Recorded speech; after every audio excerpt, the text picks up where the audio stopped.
নমস্কাৰ চাই আছে N24 আসাম সাৱধান ৰাজ্যত ৰাছেল ভাইপাৰে সৃষ্টি কৰিছে আতংকৰ সৰ্পদংশনত মহিলাৰ মৃত্যু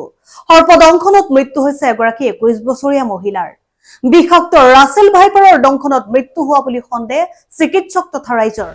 দক্ষিণ কামৰূপৰ ছয়গাঁৱৰ হালমাৰা চৰত সংঘটিত হৈছে এই ঘটনা আনিছা খাতুন নামৰ 21 বছৰীয়া মহিলা এগৰাকীয়ে সৰ্পদংশনত মৃত্যু হোৱা বুলি জানিব পৰা গৈছে ঘটনাৰ বিৱৰণী মতে যোৱাকালি সন্ধিয়া মহিলাগৰাকীয়ে ঘৰত ভাত বনাই থকা অৱস্থাত হঠাতে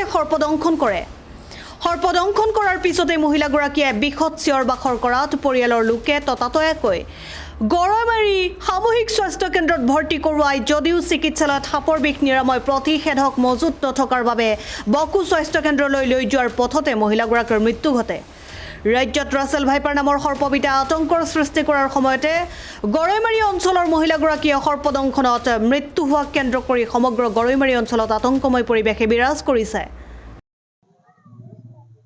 তাৰমানে আমাৰ যিটো সৰু ভাইক বোৱাৰী হঠাৎ কৰি তাৰমানে চিঞৰি মাৰি উঠিছে তাৰপিছত মই গেলো খৰদৰ কৰি আগবাঢ়ি গেলো যাই পেলে দেখিলো যে সাপে কামুৰিছে তাৰপিছত যাই পেলে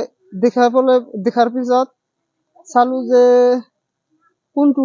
ঠাইৰ পৰা সাপে কাটিলে চাও তাৰপিছত মাছাৰ যিটো হেৰি আছে তলত সেইখিনি চালো চাৰ পিছত সাপটো দেখাৰ লগে লগে সাপটো ওলাই গল দেখা পাইছে সাপটো অলপ দেখা পাইছো তাৰপিছত বোৱাৰীজনীক ধৰি পেলে এই ভুটভুটি নাও দি ইপাৰ গৰাইমাৰী লৈ আনি তাৰপিছত আপোনাৰ কি কয়